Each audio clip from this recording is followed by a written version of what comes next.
You were your mother and your family was in one camp. You were at another, and had a job at this olive oil. You're doing something with olive oil, or cleaning something.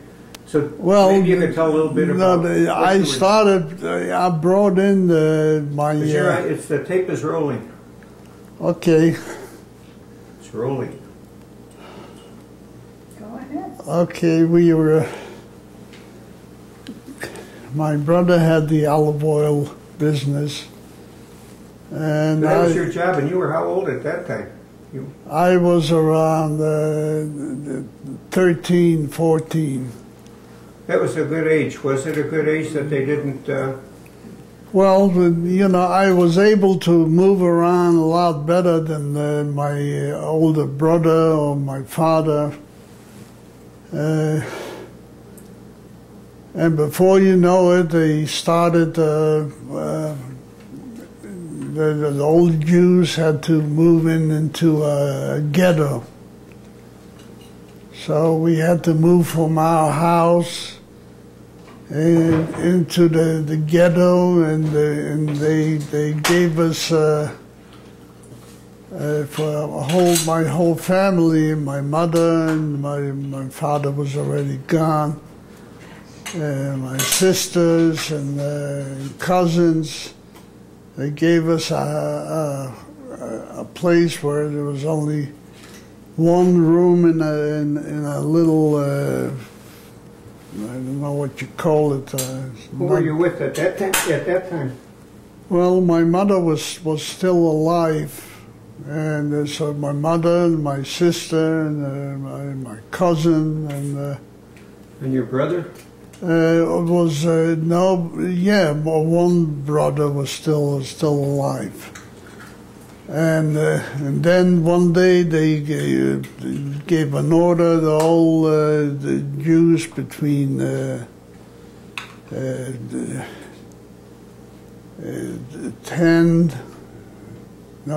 between 15 and older to report to the main square. And so I already ideas about they're going to surround him, put him on trucks, and take him away wherever, I don't know.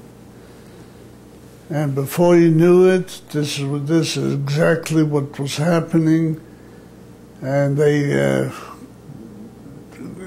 put him on army trucks, and before you knew it, there was no more Jews, no more elder people. And and then they gave orders, all the Jews have to move away from the border. They had to move away to live, I don't remember, either 40, more than 40 miles, I think 60 miles away from the border.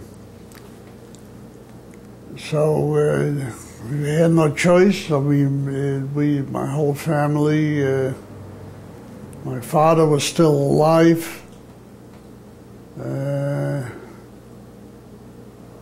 and we moved to a small town, eastern Poland, a place called, a small town called Kosovo. How do you spell that town? Do you know how to spell that name of that town? I really don't know. But that's how you pronounce it, though. Yeah, Kosovo. That's enough. Yeah. And we lived there. I started working for, I had to, they took us away from my hometown where my father had the business, and then the business was no more. And in this town, there was no industry. There was only a few farmers and a few little stores, and also in the center of the town. And And from there, you know, I went to work for, first was a Polish firm that came from Warsaw, that came to do some lumber transporting and so forth, because the rail cars weren't available no more. I mean, the Russians took everything away. So the Polish people were left with a few dingy things, and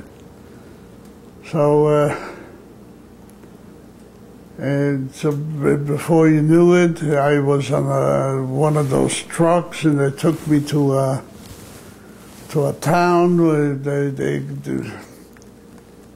the Ukrainians started making a camp for people to come and congregate. And from that camp, they took him to various different jobs. And I was a little kid, but I knew everything about lumber because, you know, my father was in the lumber business. And I was, you know, just from observing. I never lifted a board, but just from observing how the other people did their work. Yep. So I knew exactly what I had to do. That helped you. That definitely. And before you knew it, the war was finished. Poland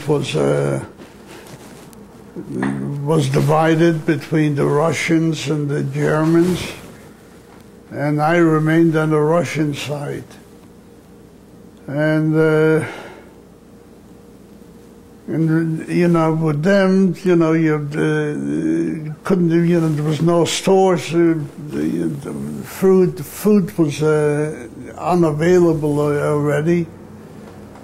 So you had to go to work for this company and for that company, you know, and try to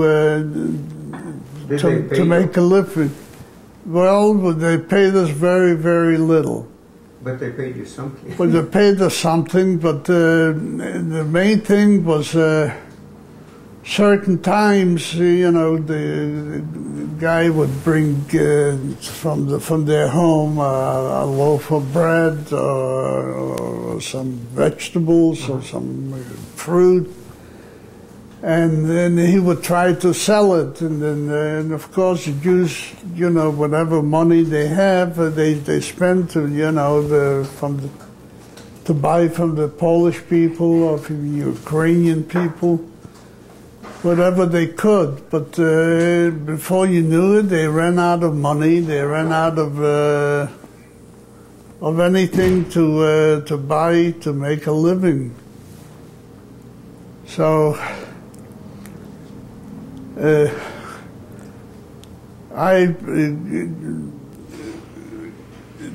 They asked, you know, one day they asked all the people from 18 to 60 to report to go to work in this town. So I said to my mom, "Look, I'm going to go. What am I going to do? You can't buy a piece of bread to live on. So I'll go, I'll work, and they'll bring it, and then I'll either bring it home or I'll send it home." Not knowing what laid in front of me. So they took me to first in town, they surrounded a circle, and all the Jews that from 18 to 60 to report to the circle. And so I wanted to be a big shot, you know, so I said, I'm 18. So they... But you were really not. Of course not. I mean, I was only about 13 years old. So what happened? Well, they took me and before you knew it, they put us on trucks and we went and we started driving and driving and driving. You know. Were there other young people there with you? Oh, there were, Like, but not any. Not as young as you were. Not anybody that was as young as me. But I sort of tried to fit in with all the big shots, you know, the big guys. And before you knew it, we landed in a town, and we unloaded, and they put us into a building. It used to be a school building, and there was no, you know, there was only bunks, you know, and they said, well, find your bunk and go to sleep. So that's what we did, and I couldn't, the bunks were so high, and you know, I was a little kid, and I tried to get up, and I couldn't, and I tried and tried, and before you knew it, I was exhausted, and so one of those guards came over and picked me up and put me on the bunk. Yeah. I didn't even know at that time what they called it. Then I fell asleep, and the next morning you had to go to work. So, you know, what kind of work? You know, I was only 13 years old. I wasn't ready for any kind of work, and I didn't know what to do. So before I knew, they put me on the, well, I don't remember already, another kind of machine or table, or, you know, and then it made a lot of noise, and I didn't know what to do. I was only so before I knew it, I looked around to see what's going on.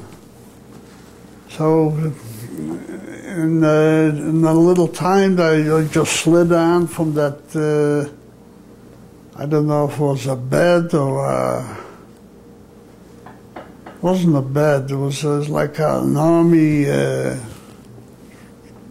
Was it a bunk? A bunk, yeah, that's the word. And they asked me after I jumped. See if you can put, here, I'll put that on. And when I asked them what am I supposed to do? Yep, keep talking. So they told me, you can stay in that bunk, and you didn't have to go to work? Well, they all went to work, and they left me laying on that bunk. And finally, I sort of wrestled myself down from the top of the bunk, and I went out to see what's going on. So I saw one guy there, and I asked him, what am I supposed to do? Where am I going to go? Is this my steady place? This is where I'm supposed to... keep looking at the camera. This is where I'm supposed to sleep? So the guy said, yeah, you stay there. You can't go anywhere else. You stay there until we call you. So what happened? Well, for a couple of days, I stayed there and observed whatever they wanted me to do. And then finally I said, what am I doing here? What am I going to do? I mean, these guys go out and they go to work and they leave me alone, and I don't know what to do. So finally, one day, I decided I'm going to bust out from this place. I'm not going to be. Did they feed you? Oh yeah, they gave me some food, Enough to live on. not well. To live on, what they called live on, you know, they couldn't feed me because they had no food themselves, not much food. So finally, I decided I'm not going to stay in this place. So the next night, actually was early in the morning. And the guys were still sleeping, and I broke out from that room. Not because they had guards by the door, so I figured I'll go out the window. So I opened one window, and you know, little by little, and I figured, you know, tonight is going to be the night. It wasn't actually the middle of the night, it was very early in the morning, it was still dark. And I went out through the window, and as I went out, my knee hit the other window below me. And it made a crash, you know, like a window, when you break a window. And I couldn't think of nothing but run. And I finally wound on the ground. It was quite high, the window was quite high. I fell on the ground, and apparently for a few seconds or for a few minutes I was mesmerized. I didn't know where I am, what I'm doing. And before you know it, you know, my brain started working, and I knew I had to run away from this place. Didn't the guard didn't know you? Well, the guards were. This was on the side of the building. The guards was in the front of the building, and I took off and I ran, and finally I got tired because I haven't eaten for a few days, You didn't know where you were running. I didn't know. You know, there was a strange place, and I ran, and I fell into a ditch. You know, near the road where they clean whatever they clean, and so they dig down, and this is where I fell in. And when I fell in, for a few minutes, I didn't know where I was. What am I doing here? And before you knew it, I got up and brushed myself off, and I started walking. And as I was walking, the guard that was watching me the night before either came to work or was going from work. I don't know. And he saw you on the road. And he saw me on the road, and I said, "Dzień dobry," you know. So he didn't answer. So I knew he was a Ukrainian. I says, "Slava Bogu." So he answered me, "Slava Bogu." And it didn't bother me, you know, and I kept walking, and he went to the other, you know, the place that I was... Didn't ask you any questions. Didn't ask me anything. That's funny. Yeah, and this is when I started walking and walked away from there. And that was it. And until Where did you wind up? I was going to where I knew my oldest brother was hiding in a place right across the street from his house. There was an old Ukrainian lady that they were very good friends, you know, before the war. You know, they had built fences, and you know, on his property, and you know, there was always discussion. My property ends here, it doesn't end there. Well, anyway, she was a very good friend of my brother. Because my brother, you know, took her places. You know, she was a very old lady. So did you know where he was when you were walking down the road? When I was walking down the road, no, I didn't know. I knew that he was hiding someplace. But you didn't know where. But I knew that this lady may have had a place for him. To hide him. To hide him. Yeah. So I went in front of her house, and she was outside, and I was just, you know, making jokes, and so I asked her, I says, "You know where my brother is?" Oh, she says, "No, I don't know where your brother is. I think he went away far, far away." So I says, "I think that you're a good lady, and you was trying to protect him, and you put him in your house, and I think he is in your house." So she said, no, he's not in my house. He's far, far away.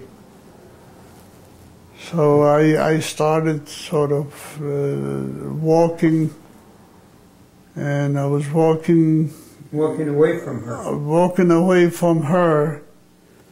And as I was walking away, I turned around and I says, "No, I know that you're a good lady, you're a good soul, and that you would not let anything happen to my brother.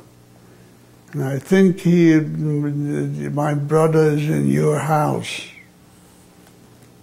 So finally she embraced me, and she, you know, I was all sweated. I was all, you know,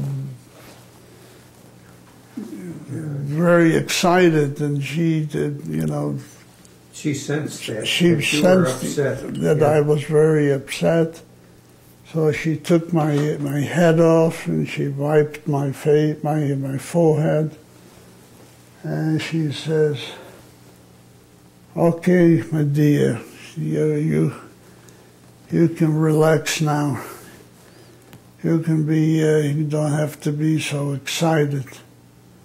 Your brother's here with us. He's hiding in the cellar."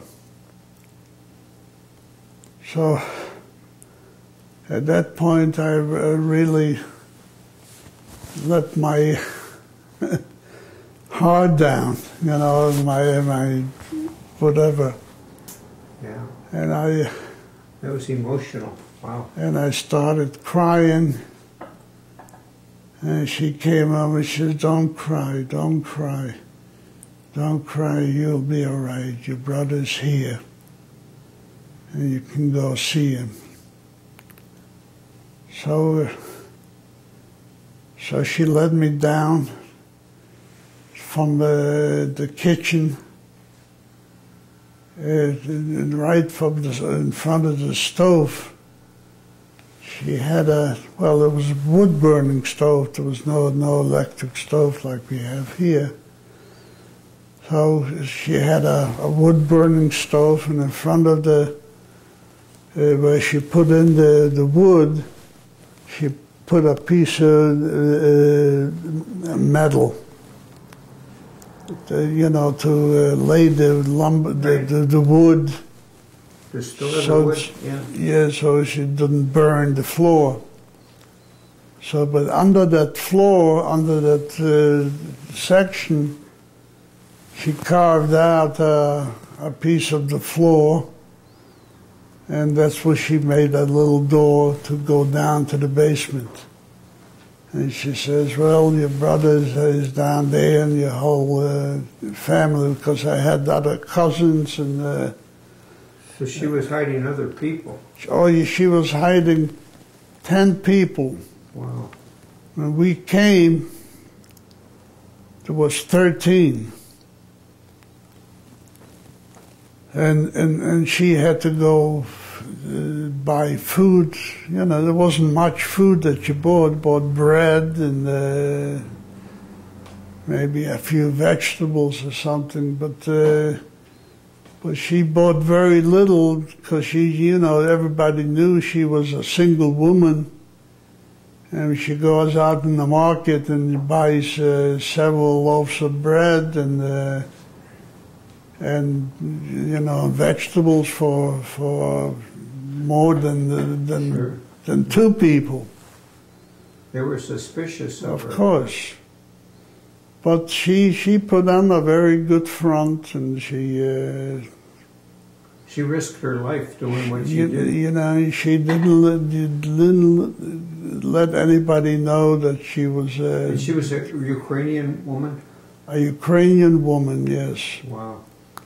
So, she was I don't know if she was a widow. There was no man in her life. And so when we came there, she said, no, your brother's not here. They went away. And she didn't want you to stay there. Well, she had already 10 people. Yeah. 9 people. So you were 11. Well, it was me, my brother, and another man that we took along from the camp. And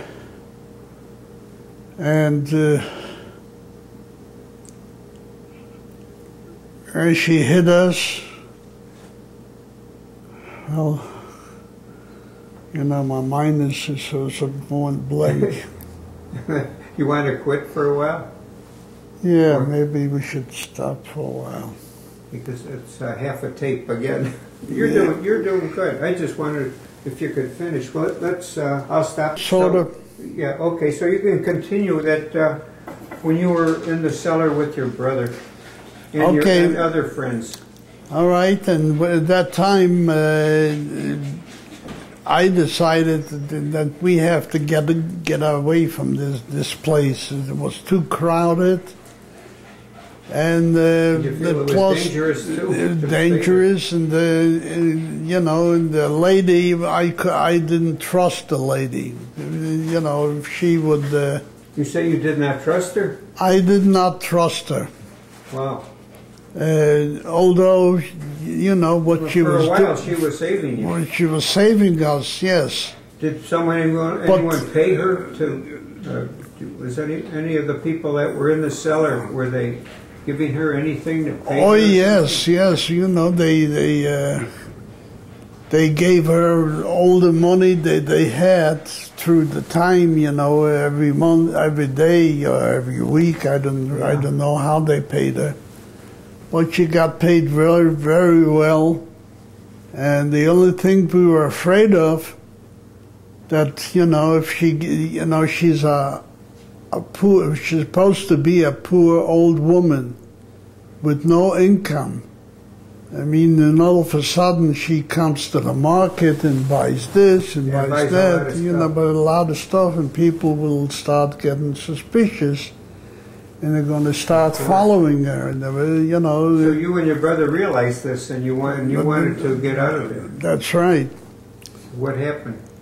Well, after a while, we decided that we have to split up. I mean, you know, it was already... You mean you and your brother? No, not me, my brother. Split with the other people in the cellar. In the cellar, right.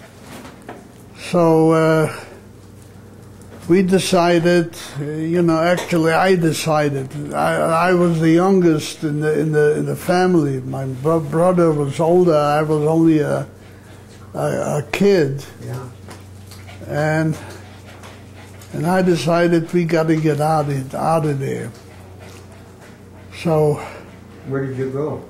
So I started thinking, where the heck should we go?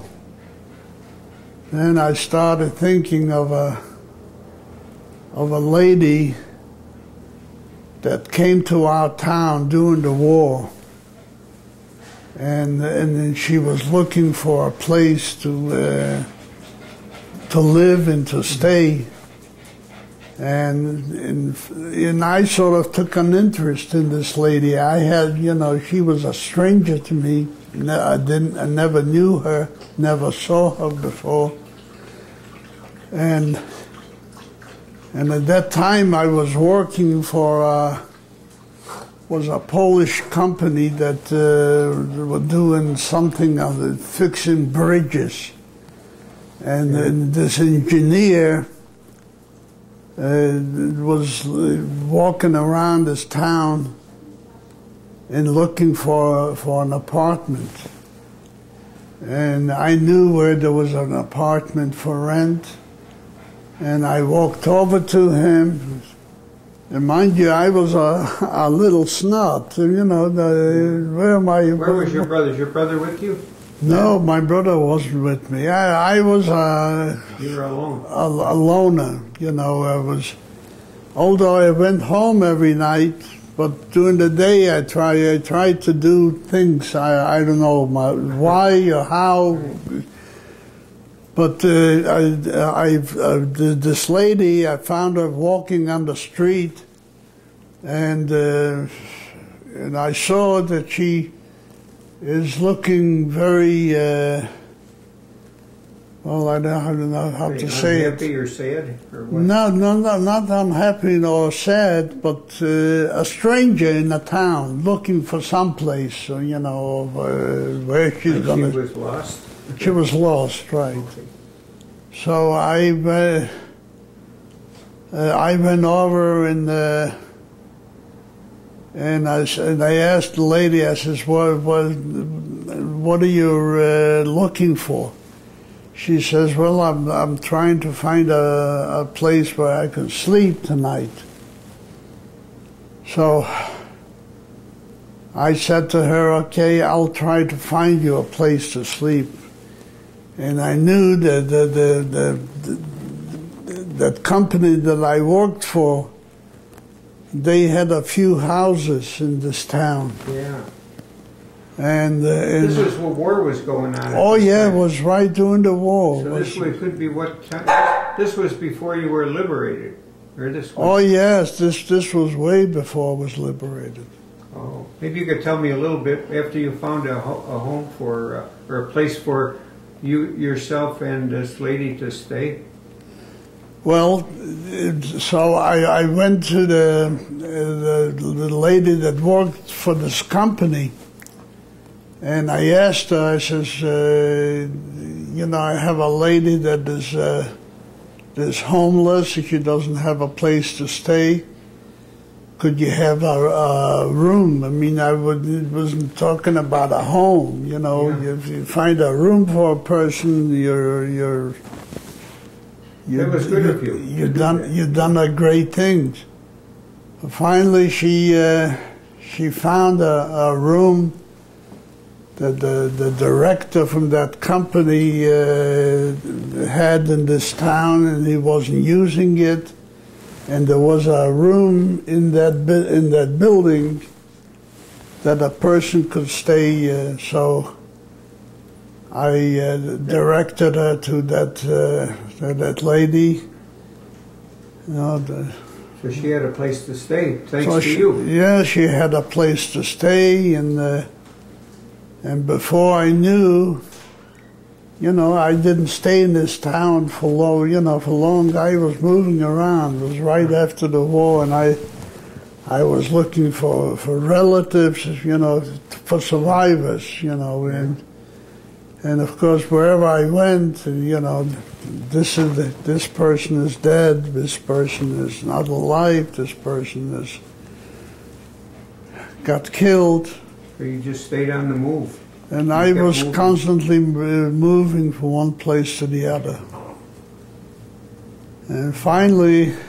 That would be when, like about 1943? Would it be about that time? Well, no, it was before 1943. It was right after the war. It was 41 or 42, something like that. Yeah. And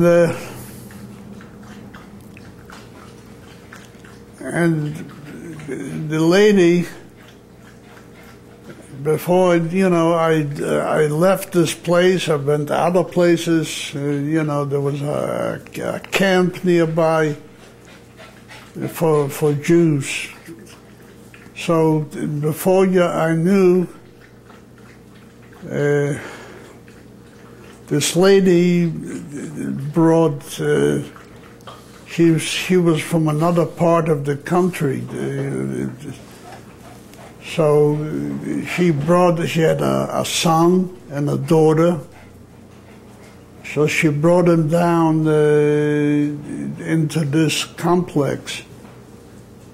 And when I came back, you know, I was notified that this lady had, you know, where we put her in the house. Mm-hmm.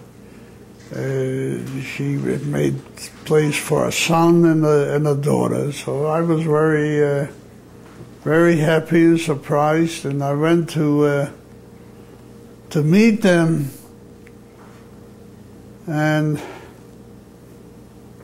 finally she sort of hid them, like I shouldn't see them.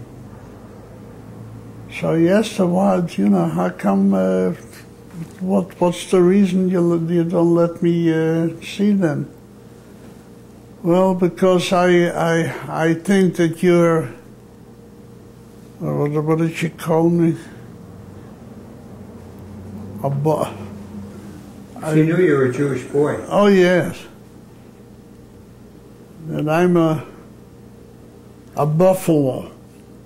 What, a bluffer? No, a buffalo. So I asked her, what do you mean a buffalo? What? Well, a buffalo hangs his lips down, you know, and he tries to talk. And I'm afraid you're the one who's going to be a buffalo. That you're going to open your lip. In other words, she felt you were going to talk and talk, tell where she is. Where she is, and but as time went on, I left them and went to live in another place, another part of the country, and I gave her the apartment, the one that I had. Yeah. I didn't ask for a nickel, no, for a penny. You just left. I just left them, and to this day, You don't know. I don't know anything about them. About her? About her, about her son. Can we skip ahead like to 1943 or when it was getting close to the end of the war? Okay. What were you doing? Well, at the end of the war, I was in Poland after hiding in the Ukrainian home. And I went to Poland. But at this time, your mother was gone? Oh, my mother was gone. Your father was gone? My mother was gone. My father was gone. My older brother was still alive. And your sister? And my sister, yeah, my older sister was still alive. So, but we, you know, we lived in the same town. And this was after the war? After you were liberated? After we were liberated. You were liberated by the Russians? By the Russians, right. So now we're up to 1945. Okay, 1945, we were living in Germany, in a place called, it was a DP camp called Fernwald. I don't know if you heard of it. No. I didn't stay in the camp, but you know, I came to the camp because I had cousins and my extended family was there. The extended family, my closest family were all gone except my oldest brother, and my sister was gone. The younger sister was still alive, and she got killed later on. It's another story. And as so you were in a DP camp for a while. Yeah, it was after the DP camp. It was already after the war, after the war stopped, and they divided Poland into the Russian zone and the Ukrainian zone, and they had a German zone. But then that stood until 1941. In 1941, the war broke out. So they gave an order that all the Jews must get away from the borders. They couldn't live 60 miles from the border. So we had to move away from our hometown, and we moved away to the east side of Poland. And we were near the city called Tarnopol. I don't know if you ever heard of it. And that was right near the Russian border. And there they sent us to work in these different places. And I wound up in all kinds of the different, was Polish, Ukrainians, and some German, the Polish Germans. There were a lot of Germans that lived in Poland. So you were with your brother at that time, with and your sister. Yes, this was before the DP camp. DP camp, right? How did you come to America? How did that happen? Oh, that is That's another story. Another story, but it's not a long story. It's a very short story. Right after the war, you know, they tried to organize survivors, young kids, and to organize them into a group, and they wanted to send them to Israel. At that time, Israel wasn't a state yet; it was still under the British British mandate. And but you know, and I was taken into a group that was going to go into a chalutz, a camp in Israel. And I forgot already what that group were called, chalutzim. There you go. Anyway, but I had my desire was to go to Israel, and you know, I'm a surviving Jew, and where am I going to go? Can't go stay in Poland. My whole family was killed. So. Were you at that time? You were not alone, were you, or were you with part of your siblings? Well, we found my older brother, but you know, we weren't getting along too well. He was very Hasidic, and I was not an observer. Yeah. At that time, it was during the war where I was left that kind of life. Well, anyway, they registered to go to Israel, and then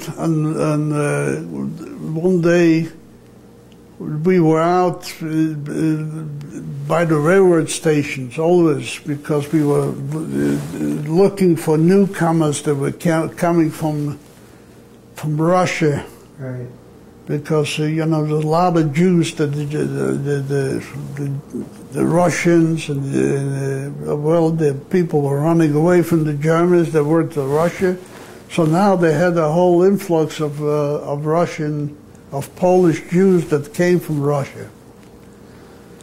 Well, this one day I come out to that near the railroad station, and there is a lady. It was actually two ladies sitting by a little. It wasn't a desk. It was a, well, let's say it was a desk. You know, or a little table or a little something. table or something. And they had a big sign: registrations for Jews to go to America, to the United States. Well, I couldn't read it because I didn't read it was in English, right? So I asked this fellow I was with, and he went over to the lady, and he asked her for a translation. So she said, "Oh, okay." So she took out another sign. This is a sign for registrations for Jewish children to go to America. Children that have relatives in the United States. Did you have relatives there? No. I didn't have any relatives in the United States. What happened? So my friend says, "Oh, let's go." So I says, "No, let's register. What do I have to lose? Let's put a name in there." So you registered to go to the United States? To go to the United States. And I go over to the lady and I said, "I want to register." She took out a registration card and put my name in. And she asked me, "Do you have relatives in the United States?" And I say, "No." And my friend starts pulling me. "Don't say no, you know, you better tell them you have relatives in the United States. You stand a better chance." So I says, "No, I'm not going to lie to her." I says, I don't have any relatives." And so she gave me some papers to fill out, some documents. And of course, it was all in English. I didn't know how to write English. So finally I found So your language was at that time Polish? Oh, of course, only Polish. I mean, I could speak a little bit of German, but not good German. And the English I didn't know. I didn't know from from anything, from A or B. So what happened? We only have like 10 minutes left. I want to make Okay. sure that we Well, finish up here. okay. Well, So they did get you signed up to go to Israel. I mean, to the United States. well, I was signed up to go to Israel too. You know, to go to this camp, the Bund, whatever that was called. And finally, I saw the woman was writing the application, so I filled it out, and I forgot about it. You know, I went home and went my business. I went every morning to the station, and before I knew it, I get a letter for me to be home at this date. It was about a week and a half. So I stayed home, and before you know it, there was a car and a truck, a truck waiting for me, and it said, youth to go to America. Oh, that was a break. There was a break. So I wanted to look into a little more further, and they said, well, we organized an organization for the young children of Holocaust survivors to go to the United States. So I said, okay. So and they told me to go home and stay home until they notified me. And so I stayed home for the next couple of days. And before you knew it, there was a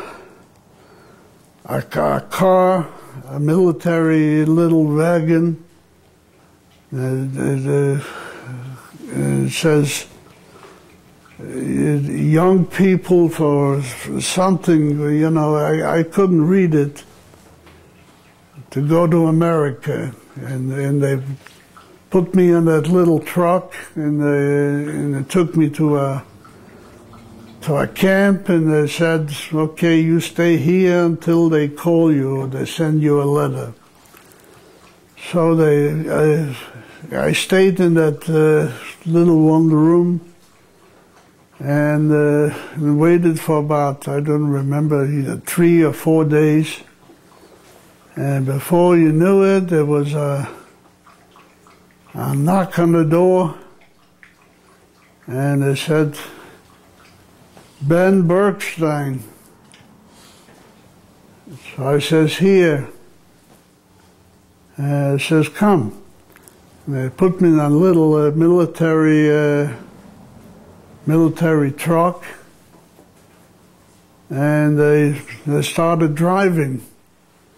I didn't know where they were going, where they were going to take me. And before you knew it, I saw, you know, ships, boats, you know, I've never seen it before. I was never near the ocean in my life. Yeah. And so there was a place for us to stay. There was a few young kids, some younger than me, some older than me. And they assembled us, and they said, well, you stay in the group, and we'll bring you food, but don't go away from this place. So I didn't know any better, and I stayed there. Hey, we got to jump ahead. So what happened? You did wind up in the United States. Well, you wound up in the States. I wound up in the States, not knowing what I'm going to do. I have nobody here. What happened when you wound up in the United States? Well, we found out they organized before we left to the United States. I mean, but they didn't let us know. The bunch of kids that we were. But finally, when we came to the United States, they told us, you're in the United States of America, and you're going to stay in this place, and we're going to take care of you, and we're going to find your relatives, and if the relatives come and pick you up, that's all right, and if you're not, we'll find parents for you. So I started thinking, what kind of business is that? They're going to find parents for me? I have parents, they're all dead. The only one, I have one brother, and that's it. So you had adopted parents, someone took you in. Yes, we came and finally we landed, and we stayed in a reception center, and they wanted us to, they're going to find families for us. So I waited and waited, and some kids, they found families, they went with different people, and they spread them, there were 70 some odd kids in that group. And they spread them throughout the whole country. I mean, I only found one person from my hometown, not from my hometown, from my state, that I could talk to. I didn't know where he didn't know where the other people went. I mean, they spread them out throughout the whole country. People adopted a boy, adopted a girl, adopted two people. So did a family adopt you?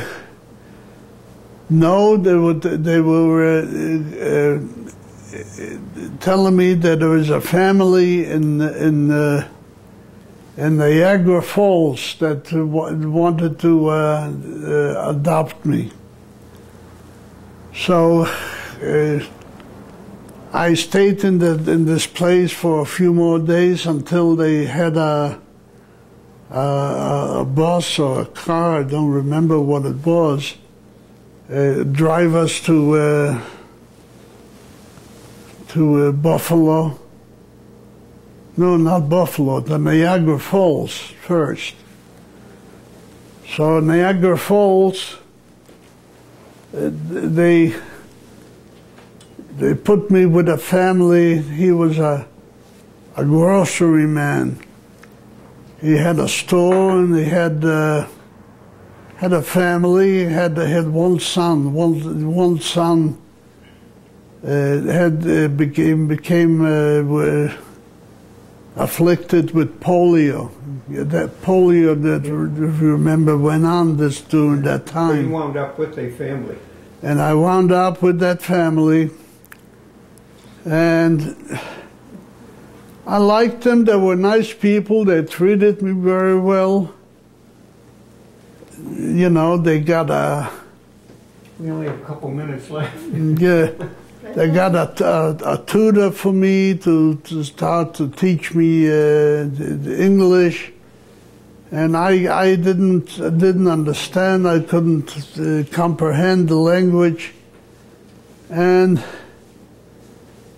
somehow I was left alone. The man was in business, and his wife went to help him certain days.